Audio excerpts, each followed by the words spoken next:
Ok, donc bonjour tout le monde.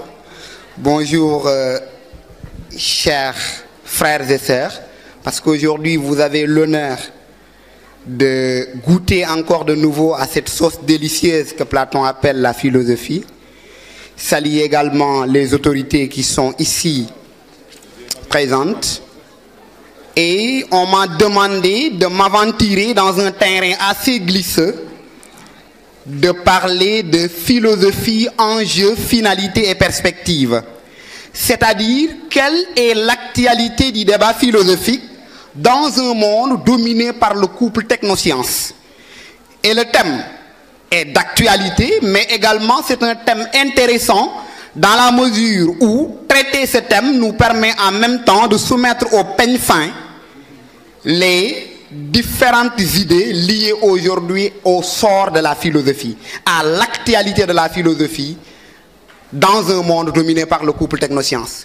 Vous n'êtes pas sans savoir que de l'Antiquité au XVIIe siècle, la philosophie a eu le mérite de s'être posée comme la reine-mère de toutes les sciences. Elle s'est présentée comme une encyclopédie universelle parce que les sciences que vous appelez aujourd'hui sciences particulières n'existaient pas.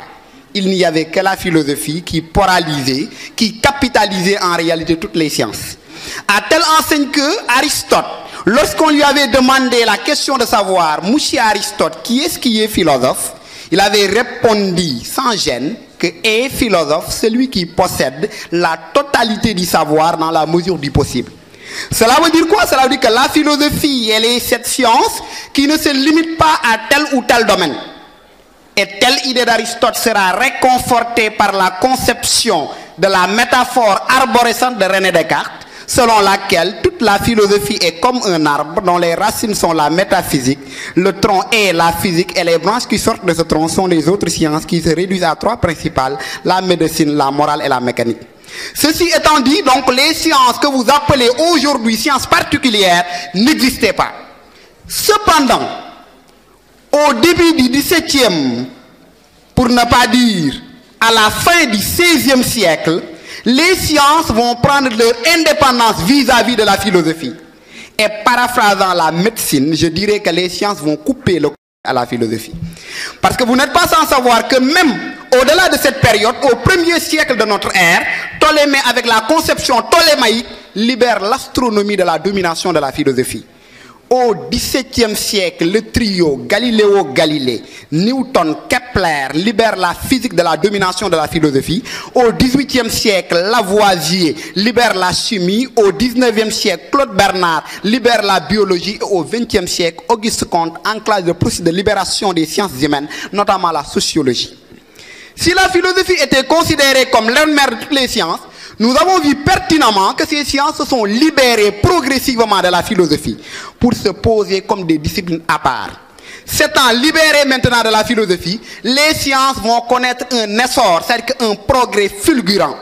C'est ce progrès rapide de la science que les historiens ont appelé l'ère des découvertes scientifiques et techniques. La science a compris le réel, la science tente d'expliquer le réel, à telle enseigne que les gens ont qualifié de la science comme étant une panacée. Quand on parle de panacée, c'est panakeia du grec qui veut dire remède universel. C'est-à-dire que la science, elle soigne tout. Bo feebaree science, bo bëggee rafet science, lo bëgg def rek science. La science a gagné l'affection de l'être adamique. C'est comme chez moi, Omar Sow, j'épouse une première femme et pendant 26 siècles de mariage, la femme n'a pas pu accoucher d'un bébé. Ma mère, avec ses tentatives, a pu me chercher une deuxième femme, laquelle deuxième femme, suite à 3 ans de mariage, a accouché un lot de bébés. Qu'est-ce qui va se passer dans la maison? On va mépriser la première femme au profit de la seconde femme qui est valorisée. Donc la philosophie étant incapable de servir à l'humanité des résultats en réalité certains, et pourtant elle l'avait promis à l'humanité en se définissant comme amour de la connaissance, la science qui, en 3 siècles d'existence, a permis à l'humanité de flirter avec des résultats concrets, ce qui va faire que l'humanité va vouloir abandonner, discréditer donc la philosophie au profit donc de la science. Raison pour laquelle je dis que, face aux découvertes pompeusement avancées de la science, nous sentons nettement que le couple technoscience a fini par gagner l'affection de l'humanité. L'être adamique, c'est-à-dire que le Domo Adama, en réalité, éprouve un amour, une affection à l'endroit donc de la science au détriment de la philosophie. D'où quelques questions se posent à nous. La première, c'est d'abord, avant de venir sur le sort de la philosophie, qu'est-ce qui différencie la philosophie d'avec la science? La deuxième question, c'est la philosophie ne doit-elle pas prononcer son oraison funèbre, vu l'importance toujours grandissante que revêt la science dans notre vie? D'abord, quand je dis prononcer son oraison funèbre, c'est qu'elle ne doit pas disparaître. Est-ce qu'elle ne doit pas disparaître, vu l'importance que revêt la science dans notre vie? Oui veut dire regard. Parce qu'aujourd'hui, nous avons c'est-à-dire le jour qui paraît à notre regard. Aujourd'hui, c'est le jour qui paraît à notre regard. Oui veut dire regard. Donc, est-ce que la philosophie ne doit pas disparaître, vu l'importance toujours grandissante que revêt la science dans notre vie? La troisième question, si la réponse à cette question est négative, comment devrons-nous désormais voir les rapports entre philosophie et science dans un monde dominé par la science, mais également mondialisé? Parlant de la différence de la ligne de démarcation entre philosophie et science, il faut comprendre que les scientifiques, ils se targuent de leur savoir. Ils sont des savants.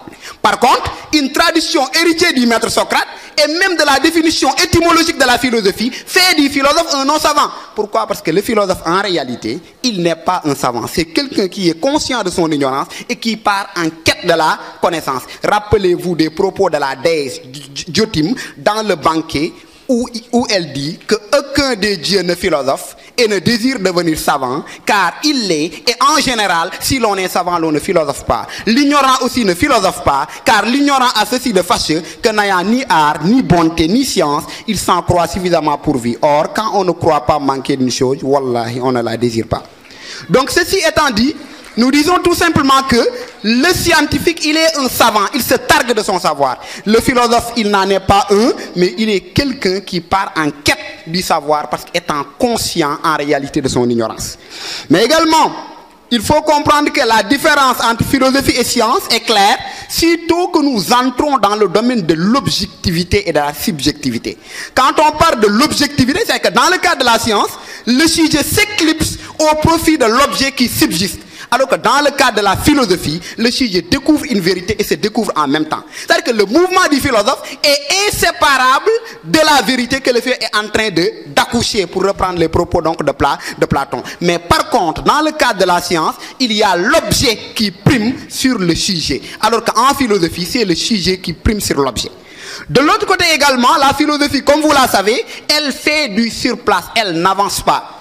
Nous avons dépassé Hippocrate, mais nous ne prétendons guère dépasser Platon. De Platon, de Socrate jusqu'à aujourd'hui, les philosophes ressassent, c'est-à-dire répètent les mêmes thèmes. En réalité, nous ne pouvons guère dépasser le questionnement socratique et le questionnement platonicien. Pourquoi? Parce que la philosophie, elle fait du surplace. C'est-à-dire quand la science, elle progresse par rectification des erreurs, la philosophie, elle est là à se questionner sur les mêmes thématiques. Ceci étant dit, nous disons, classe, que pour comprendre la différence entre philosophie et science, il faut inéluctablement faire recours à la définition lalandienne de la science. Comment Lalande, André Lalande, définit-il la science dans son ouvrage intitulé Vocabulaire critique et technique de la philosophie? Il dit que la science est un ensemble de connaissances et de recherches ayant un degré suffisant d'unité et de généralité et susceptible d'amener les hommes qui s'y consacrent à des résultats concordants qui ne résultent ni des conventions arbitraires, ni des goûts, ni des intérêts individuels, mais des relations objectives que l'on découvre graduellement et que l'on confirme par des méthodes de vérification définies. Fin de citation. Donc dans ce cas classe, nous comprenons en réalité que la science, elle est connaissance, la science, elle progresse, la science, elle est objective, alors que la philosophie, elle est subjective, elle fait du surplace, elle ne progresse pas. En science, nous avons une méthode, par exemple, la méthode en science expérimentale est déjà définie. Quand on parle de sciences expérimentales, ce sont les sciences de la nature. Il y a ce que l'on appelle le fait polémique. Il part d'abord d'un fait problème. Après ce fait problème, il y a une hypothèse qui est donnée. Après l'hypothèse, il y a la vérification de l'hypothèse. Après la vérification de l'hypothèse, il y a une loi qui est tirée comme vérité générale en science. Par contre, en philosophie, nous avons la pluralité des méthodes. La pluralité des méthodes, chez Socrate, nous avons la maïeutique, chez Descartes, nous avons le doute. Chaque philosophe élabore sa philosophie en élaborant en réalité sa propre méthode. D'où, pour Kant, il n'y a aucune philosophie qu'on puisse apprendre. On ne peut apprendre qu'à philosopher. Or, apprendre à philosopher, c'est apprendre une méthode qui me permet de conduire ma pensée. De l'autre côté également, quand on parle de philosophie et science également, il faut comprendre qu'arrivé à un certain moment, avec les prouesses de la science, l'humanité a voulu coûte que coûte discréditer la philosophie. Mais il faut comprendre avant ça que les critiques, les taxations, les controverses dont la philosophie est victime ne datent pas d'aujourd'hui. La philosophie a été critiquée depuis sa naissance. Pourquoi? Parce que dès qu'elle est née, celui qui se passe comme le plus ancien des philosophes a été raillé. Il s'agit de Thalès de Milet, qui à force d'observer le ciel étoilé a failli se retrouver dans un puits. Alors la servante de Thrace se moquait de Thalès, se raillait de Thalès en lui disant: comment ce gars-là, si maladroit à ce qui se passe à ses pieds, pouvait-il prétendre connaître ce qui est si éloigné de lui? Cela veut dire quoi? Cela dit en réalité que le philosophe a été présenté toujours comme un rêveur. Il a été présenté comme un être oisif qui est incapable en réalité de répondre de façon pertinente aux interpellations humaines. Raison pour laquelle au bac de 2010, on avait donné aux élèves ce sujet. C'est en vain que l'homme cherche en la philosophie des remèdes à ses problèmes. Reformulé autrement, cela veut dire tout simplement, c'est inutilement que l'homme compte trouver en la philosophie des palliatifs à sa misère. Et dans ce cas, nous comprenons que ceci est dit au simple fait que la philosophie, pour certains, flirte avec l'inutilité. D'ailleurs, un citoyen athénien à qui on avait demandé de donner son avis sur les philosophes avait répondu sans problème: il faut les faire sortir de la République. Ils sont des candidats à la folie, s'ils ne sont des marchands d'illusions. Cela veut dire quoi? Cela veut dire en réalité que les philosophes ne sont pas bien accueillis, aussi bien dans les cités religieuses que dans certaines démocraties. Parce que vous avez vu que certains philosophes même ont été tués. Le cas de Socrate qui a été condamné à boire la ciguë, Giordano Bruno, le philosophe italien, qui a été jeté dans le bûcher pour avoir, dit-on en réalité, manqué de respect aux divinités. Également, il y a Galileo Galilei. J'attire votre attention sur ça. Galileo Galilei n'a pas été tué, mais il a failli être tué. C'est après qu'il a renoncé donc à sa théorie que Galileo Galilei a été libéré. Cela veut dire quoi? Cela veut dire en réalité que les philosophes ne sont pas bien accueillis. Mais ces critiques à l'endroit de la philosophie ont atteint leur paroxysme dans un monde dominé par la science. Parce qu'actuellement, l'humanité a ce à quoi il faut s'en tenir, à savoir la science, et par rapport à ça, ils vont dire que la philosophie n'a plus sa raison d'être dans un monde dominé par la science. Il y a d'abord ce qu'on appelle les positivistes logiques, et quand on parle de positivisme logique, on pense à Auguste Comte. Auguste Comte parle de l'esprit des trois états. Il dit que l'esprit humain, dans son processus de maturation, passe par trois états successifs, que sont l'enfance, l'adolescence et la maturité, qui correspondent respectivement à la théologie, à la métaphysique, pour ne pas dire la philosophie et la science. Et il dit que philosophie et religion en réalité sont les états d'un balbutiement en réalité de l'esprit. Et ces deux modes de connaissance doivent être abandonnés au profit de l'esprit scientifique, seul capable d'une transformation positive de l'univers. Et cette remarque d'Auguste Comte va influencer toute la production intellectuelle du 19e siècle. Pourquoi? Parce que même dans le domaine littéraire, il y a le développement d'un roman qui cherche à reproduire fidèlement la réalité. C'est le cas des romans réalistes et naturalistes qui se donnent comme objectif une reproduction fidèle de la réalité. Et dans ce cas, nous comprenons que la remarque d'Auguste Comte, pourquoi? Parce que chez Auguste Comte, toute production humaine qui prétend avoir un sens doit se mettre à l'école de la science, c'est-à-dire épouser la démarche scientifique qui, selon lui, repose sur l'objectivité. Après Auguste Comte, il y a ce qu'on appelle les penseurs du cercle de Vienne. Je veux nommer Ernst Mach, Hans Reisenbach, Hans Rudolf Carnap, que vous n'avez pas eu la chance peut-être de voir en classe. Ça c'est sûr, ce sont des philosophes que vous entendez pour la première fois, parce que ce sont des épistémologues que vous allez voir quand vous nouillez avec la philosophie de façon continue et vous séjournez au département de philosophie, là où j'appelle l'hôtel 5 étoiles. Et dans ce cas, vous comprenez que pour les penseurs du cercle de Vienne, et ces penseurs du cercle de Vienne ont été inspirés par le Tractatus Logico-Philosophicus de Wittgenstein. Selon ces penseurs du cercle de Vienne, dans le monde, il y a deux types de discours. Les discours qui ont un sens, ils les appellent les discours douillés de sens. Il y a des discours qui n'ont pas de sens, ils les appellent les discours déniés de sens. Les discours douillés de sens appartiennent à la science et les discours déniés de sens appartiennent à la philosophie. Par conséquent, les discours dénués de sens, c'est-à-dire que les discours philosophiques doivent inéluctablement céder la place aux discours qui sont douillés de sens, à savoir donc les discours scientifiques. Et ceci laisse entendre quoi? Ceci laisse entendre en réalité que la science, quand elle est au summum de sa gloire, elle sonne en même temps le gala de la philosophie. À telle enseigne que certains mêmes philosophes ont critiqué la philosophie. René Descartes, même si on n'était pas, par exemple, à l'ère des avancées techniques, avait souligné que nous voulons une science utile à la vie, par laquelle l'homme peut se rendre comme maître et possesseur de la nature. Et cette science utile à la vie, cette science que nous avons aujourd'hui, qui nous permet donc de dompter la nature, parce qu'en réalité, quand la science avance, Dieu recule. Parce que des servis par usage donc à Dieu, aujourd'hui sont servis par usage donc à la raison grâce à la science. Et pour conclure de l'apogée en réalité de la philosophie, il y a celui qu'on nomme Karl Marx qui, dans sa 11e thèse sur Feuerbach, dira que les philosophes jusqu'ici n'ont fait qu'interpréter diversement le monde, alors que ce qui importe, c'est de le transformer. Est-elle capable d'une transformation positive de l'univers? La réponse est impérativement non, mais je vous dirai que même si la philosophie ne transforme pas le monde, elle est capable de transformer l'esprit de ceux qui transforment le monde. Qui sont ceux qui transforment le monde? Ce sont les scientifiques. Donc, même si la philosophie n'est pas apte d'une transformation positive de l'univers, elle est apte d'une transformation de l'esprit de ceux qui transforment le monde. Bien sûr que quand on parle de science, nous pensons au couple technoscience. Parce que, classe, je vous dis que avoir peur de la science, c'est la méconnaître. Parce que la science est théorique, mais c'est l'application des découvertes scientifiques par l'entremise d'une démarche technicienne avec la technique qui est dangereux parfois à l'humanité. C'est vrai, classe, que la science a perçu plus d'un mystère. La science a permis d'alléger les souffrances humaines. Mais parfois, la science, elle se montre dionysiaque. Dans Dionysiaque, nous avons Dionysos, qui est le dieu divin. Et quand on parle de dionysiaque, c'est-à-dire que la science, parfois, elle se montre ivre. Et quand elle est ivre, elle se présente comme dangereuse.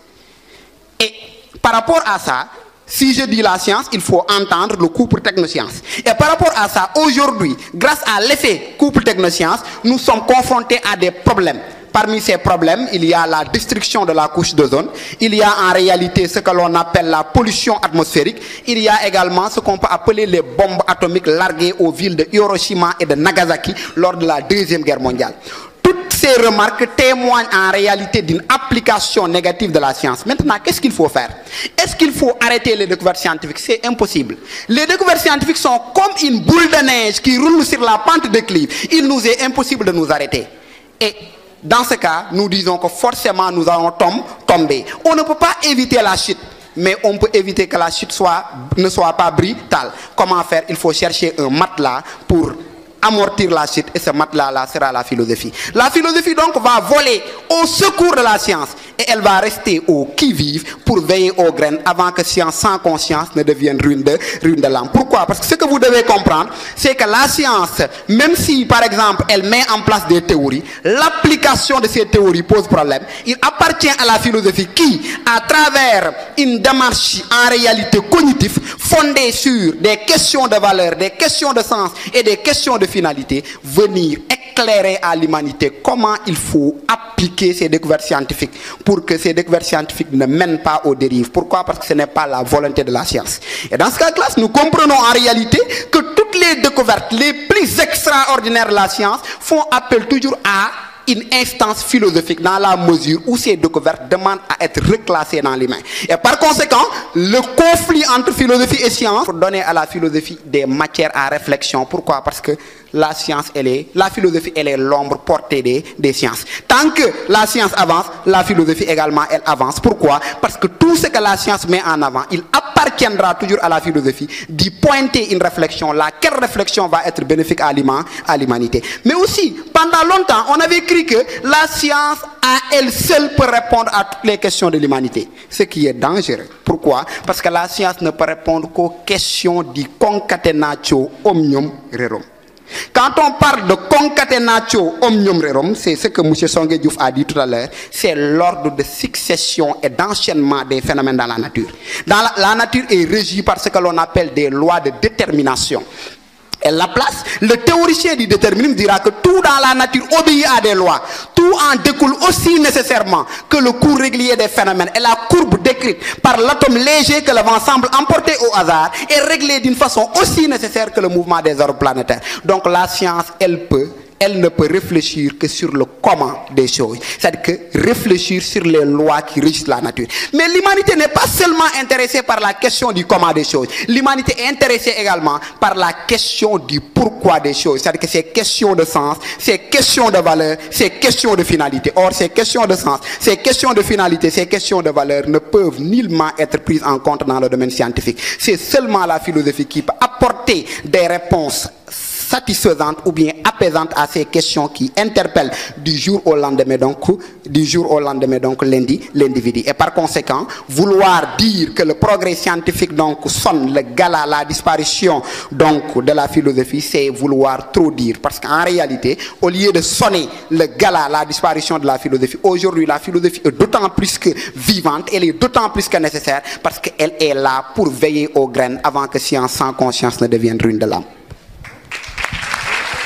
Voilà, donc merci.